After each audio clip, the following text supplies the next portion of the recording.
നമസ്കാരം, എല്ലാവർക്കും UK's കിച്ചണിലോട്ട് സ്വാഗതം. ഇന്ന് ഞാനിവിടെ ഒരു ഹെൽത്തി ഫുഡാണ് ഉണ്ടാക്കാൻ പോകുന്നത്. ഒരു ഡയറ്റൊക്കെ ആഗ്രഹിക്കുന്ന ആൾക്കാർക്ക് കഴിക്കാവുന്ന ഒരു ഫുഡാണ്. വാഴപ്പിണ്ടി അവിയലാണ്. ഒരു കഷ്ണം വാഴപ്പിണ്ടി നീളത്തിലരിഞ്ഞത്, ഏകദേശം 1.5 ഇഞ്ച് നീളത്തിൽ. പിന്നെ അതിലോട്ട് വേണ്ടത് 1.5 ക്യാരറ്റാണിത്. അത് ഞാനൊരു നീളത്തിൽ അരിഞ്ഞു വെച്ചിരിക്കുകയാണ്. പിന്നെ അതിലോട്ട് എടുത്തിട്ടുള്ളത് ഒരു 3 പച്ചമുളക് എടുത്തിട്ടുണ്ട്. ഈ 3 പച്ചമുളക് എന്ന് പറയുന്നത് അധികം എരിവില്ലാത്ത പച്ചമുളകാണ്, അതുകൊണ്ടാണ് 3 എടുത്ത്. പിന്നെ ഇവിടെ ബാക്കി ഉണ്ടായിരുന്ന കുറച്ച് ബീൻസ്, ഒരു 5-8 ഉണ്ടായിരിക്കാം, അപ്പോൾ 5-10 ഉണ്ടായിരിക്കാം. അത് നീളത്തിൽ അരിഞ്ഞെടുത്തിരിക്കുന്നതാണ്. അങ്ങനെ ബാക്കി വന്ന സാധനങ്ങളെല്ലാം കൂടി എടുത്തിട്ടുണ്ടാക്കിയ ഒരു സംഭവമാണത്. ഇനി നമുക്ക് കുക്കിങ്ങിലോട്ട് പോകാം. ആദ്യം ചട്ടി അടുപ്പത്ത് വെച്ചതിന് ശേഷം അതിലോട്ട് നമ്മൾ അരിഞ്ഞു വെച്ചിരിക്കുന്ന കഷ്ണങ്ങളിടാം. ആദ്യം നമ്മുടെ ഉണ്ണിത്തണ്ട് അല്ലെ വാഴപ്പിണ്ടി ചേർക്കാം. പിന്നെ നമ്മുടെ ക്യാരറ്റ്, ബീൻസ്, പച്ചമുളകും കൂടി ഒരുമിച്ച് അങ്ങ് ചേർക്കുക. ഇത് നല്ല ടേസ്റ്റ് ആയിട്ടുള്ളൊരു സാധനമാണ്. നിങ്ങൾ എല്ലാവരും ഉണ്ടാക്കി നോക്കണം. ഹെൽത്തിയാണ്. ഡയറ്റ് കോൺഷ്യസ് ഒക്കെ ഉള്ള ആൾക്കാർക്ക് ഇത് ഉണ്ടാക്കി കഴിക്കാവുന്നതാണ്. ഇനി അതിലോട്ട് നമുക്ക് ആവശ്യത്തിനുള്ള വെള്ളം ഒഴിക്കണം. ഓൾറെഡി വാഴപ്പിണ്ടിയിൽ വെള്ളം ഉള്ളത് കൊണ്ട് അധികം വെള്ളം ഒഴിക്കാൻ പാടില്ല. ജസ്റ്റ് ആവി കയറാൻ വേണ്ടിയുള്ള വെള്ളം മാത്രമാണ് ഒഴിക്കേണ്ടത്. എന്നിട്ടത് ആവശ്യത്തിനുള്ള ഉപ്പും കൂടി ഇടുക. ഞാനിതിൽ ഇവിടെ ഉപ്പിൻ്റെ ഒരു ടീസ്പൂൺ കണക്കൊന്നും പറയുന്നില്ല. അതൊക്കെ ഓരോ വ്യക്തികളുടെ ഇഷ്ടമാണ്. അവരവർക്ക് ഇഷ്ടമുള്ള രീതിയിൽ ഉപയോഗിക്കാവുന്നതാണ്. എനിവേ ഞാനിവിടെ ഏകദേശം ഒരു 1.5 ടീസ്പൂണോളം ഉപയോഗിച്ചിട്ടുണ്ട്.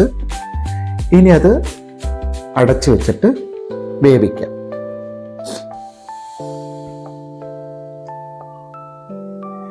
ഈ ഡയറ്റ് എടുക്കുന്ന ആൾക്കാർക്കെല്ലാം ഈ വാഴപ്പിണ്ടി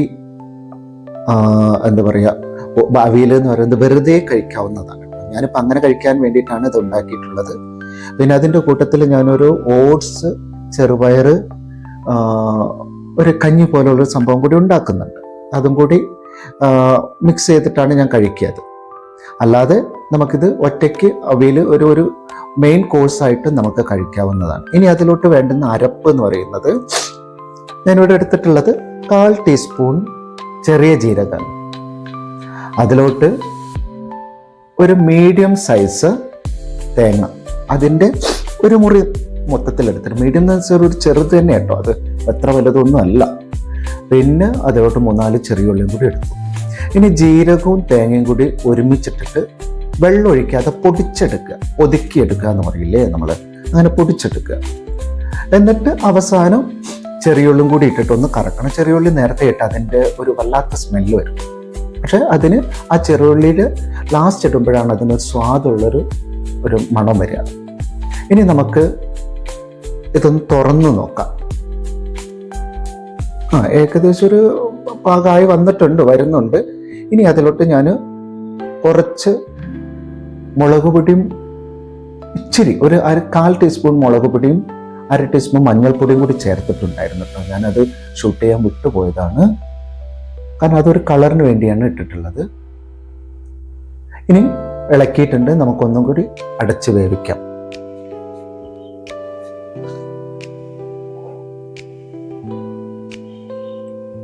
ഇനി ഏകദേശം ഒന്നും കൂടി ആയിട്ടുണ്ടെന്ന് തോന്നുന്നു. നല്ല സ്മെല്ലൊക്കെ വരുന്നുണ്ട്. അപ്പോൾ ഒന്ന് തുറന്ന് ഞാൻ കുറച്ച് കറിവേപ്പിലിട്ടിട്ട് ഒന്ന് ഇളക്കി കൊടുത്തിട്ടുണ്ട്. കുറച്ചേരം കൂടി വെയിറ്റ് ചെയ്യാം. എന്നിട്ട് നമുക്ക് അരപ്പ് ചേർക്കാം.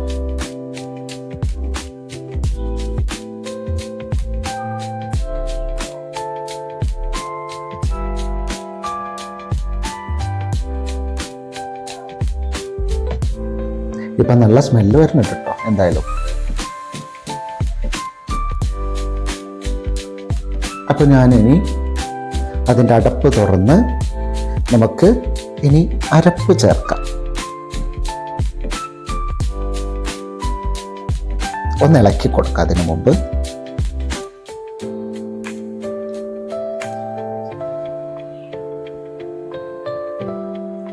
വേവ് ഒന്ന് നോക്കാം.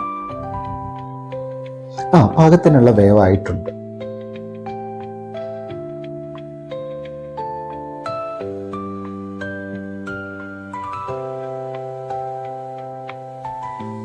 വാഴപ്പിണ്ടി ആയതുകൊണ്ട് പെട്ടെന്ന് വേവും. ഇനി അരപ്പ് ചേർക്കാം. ഇത് ഡ്രൈ ആയിട്ട് അരച്ചതാണ്, അരയ്ക്കാന്ന് പറയാൻ പറ്റില്ല, പൊടിച്ചെടുത്തതാണ്. ഇനി നമുക്കിതിൽ തൈര് ഒഴിക്കാനുള്ളതാണ്. അപ്പോൾ അതുകൊണ്ട് ഇത് കുഴഞ്ഞു. സത്യത്തിൽ ഇത് തൈര് ഒഴിക്കാതെ കഴിക്കാവുന്നതാണ്. എനിക്ക് പച്ചമാങ്ങ കിട്ടാത്തതുകൊണ്ടാണ്. പച്ചമാങ്ങ ഉണ്ടായിരുന്നെങ്കിൽ അത് രണ്ട് മൂന്ന് പീസ് ഇട്ടിട്ട് ഇത് മാത്രം മതി, തേങ്ങ മാത്രം അരച്ച് ചേർത്താൽ മതി. അപ്പോൾ ഉടയില്ല, കുഴഞ്ഞു വരില്ല. തൈര് ചേർക്കുമ്പോൾ കുറച്ച് കുഴഞ്ഞിൽ വരും. പക്ഷേ അത് ചേർക്കുന്ന സമയത്തേ ഉണ്ടാവുള്ളൂ. കഴിക്കുന്ന സമയമാകുമ്പോഴത്തേക്ക് അത് കഷ്ണങ്ങളെല്ലാം വിട്ട് തന്നെ നിൽക്കുമായിരിക്കും.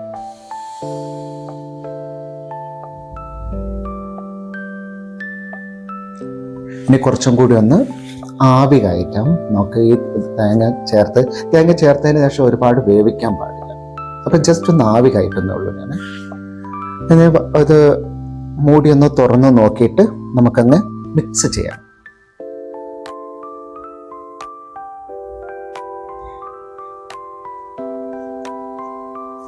കഷ്ണങ്ങളോടെ അത് സൂക്ഷിച്ച് മിക്സ് ചെയ്യണം.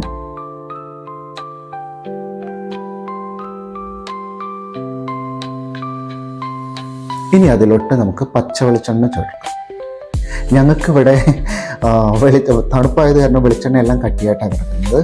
അപ്പം അതുകൊണ്ട് വെളിച്ചെണ്ണ ഇതിൽ മുറിച്ചാണ് ഇടുന്നത്, ഒഴുക്കിയല്ല ചെയ്യുന്നത് കേട്ടാ. കണ്ടാ, വെളിച്ചെണ്ണ മുറിച്ചിട്ടു.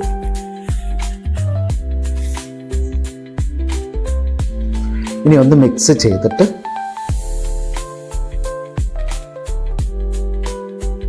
നമുക്കതിലോട്ട് തൈര് ചേർക്കണം. തൈര് ചേർക്കുന്നതിന് മുമ്പ് ഞാൻ എന്തായാലും സ്റ്റൗ ഓഫ് ചെയ്യുന്നുണ്ട്.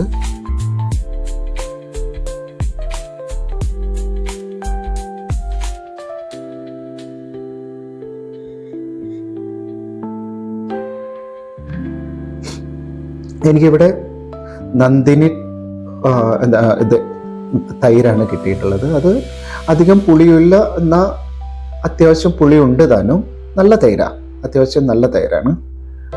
ആ തൈര് ഞാൻ ഓൾറെഡി ഉടച്ച് വെച്ചിട്ടുണ്ട്. ഒന്ന് മിക്സിയിലിട്ടില്ല, അല്ലാതെ തന്നെ നമ്മുടെ വിസ്ക് വെച്ചിട്ടൊന്ന് ഉടച്ച് വെച്ചിട്ടുണ്ട്. ഒരു 1/4 കപ്പ് കുറച്ചും കൂടി കൂടുതലുണ്ടായിരുന്നു, അരക്കപ്പില്ല. അരക്കപ്പൊക്കെ ചേർത്ത് ഇത് മൊത്തത്തിൽ അങ്ങ് കുഴഞ്ഞു പോകും. ഇപ്പം അത്യാവശ്യം ഡ്രൈ ആയിട്ടുണ്ട്. തേങ്ങയൊക്കെ നല്ല വെന്തിട്ട്, തേങ്ങയൊക്കെ ഒരു മണവും അതുപോലെ തന്നെ വെളിച്ചെണ്ണയുടെ മണവും ചെറിയ ഉള്ളിയുടെ മണവും കറിവേപ്പിലയുടെ മണവും പച്ചമുളകിൻ്റെ മണവും ഒക്കെ കൂടിയായിട്ട് ഒരു പ്രത്യേക സുഗന്ധമുണ്ട്. പിന്നെ അതിലോട്ട് ഇപ്പോൾ തൈരും കൂടി ഞാൻ ചേർത്തു. അപ്പോൾ ഇപ്പം ഇച്ചിരി കണ്ടാൽ നമുക്ക് ഇച്ചിരി കുഴഞ്ഞതുപോലെ തോന്നും. പക്ഷെ കഴിക്കുന്ന നേരമാകുമ്പോഴത്തേക്ക് ഇതിപ്പോൾ ഒഴിക്കുമ്പോൾ ഉണ്ടാവുന്ന ഒരു ലൂസ് കൺസിസ്റ്റൻസി ആണ്. അപ്പോൾ കുറച്ച് കഴിയുമ്പോൾ അതങ്ങ് മാറിക്കോളും. ഇച്ചിരി ഇരിക്കുമ്പോൾ കട്ടിയായിക്കോളും. അപ്പോൾ നമ്മുടെ അവിയലിൻ്റെ ഏകദേശമല്ല എല്ലാം പണിയും കഴിഞ്ഞു. ഇനി നമുക്കിതൊന്ന് തട്ടിപ്പൊത്തി അടയ്ക്കണം. ഞാൻ ഓൾറെഡി ഇതിൻ്റെ ഇടയ്ക്ക് പയറും ഓട്സും കൂടിയുള്ള കഞ്ഞി ഉണ്ടാക്കി വെച്ചിട്ടുണ്ട്. ആ കഞ്ഞിയുടെ കൂടെയാണ് ഞാനിത് കഴിക്കുന്നത്. അപ്പോൾ ആ കഞ്ഞി എന്ന് പറയുന്നത് അതിലിടയ്ക്ക് ഞാൻ കുറച്ചും കൂടി ഉപ്പ് ഇട്ടിട്ടോ. കാരണം എന്താ വെച്ചാൽ ഉപ്പ് ചെറിയ കുറവുണ്ടായിരുന്നു. അപ്പം ഞാൻ 2 നുള്ള് ഉപ്പ് വിതറിയിട്ടുണ്ട്. അപ്പോൾ ഇനിയിപ്പോൾ കഴിക്കാൻ പോകുന്ന കഞ്ഞിയും അവിയലും ആണ്. ഓട്സ് എന്ന് പറഞ്ഞാൽ സാധാ ഓട്സ് അല്ല, സ്റ്റീൽ കട്ട് ഓട്സ് ആണ്. അപ്പോൾ അതും ചെറുപയറും കൂടിയാണ് വേവിച്ചത്.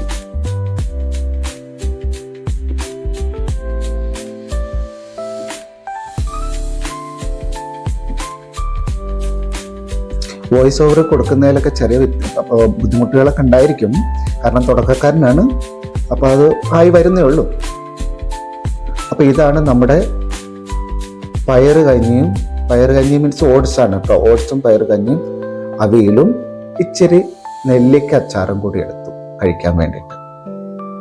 അപ്പോൾ എല്ലാവരും ഉണ്ടാക്കുക. ചാനൽ സബ്സ്ക്രൈബ് ചെയ്യുക, ലൈക്ക് ചെയ്യുക.